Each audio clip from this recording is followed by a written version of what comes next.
This video demonstrates how STEMSIMS uses Google Classroom data for teachers to allow students to access assignments and content in STEMSIMS and use Google's SSO to roster students.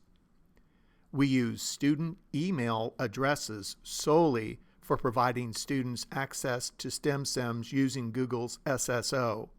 We do not use student email addresses for any commercial, marketing, or any other purposes. Once teachers create a class in STEMSIMS, they select Add Students and then import from Google Classroom. Teachers then sign into their Google email accounts and indicate which data they wish to share, and STEMSIMS requires all this data selected for the essential application functionality only.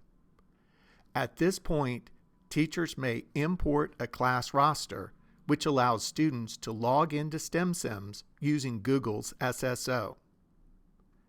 Here, we demonstrate a student signing in to STEMSIMS and how they would use the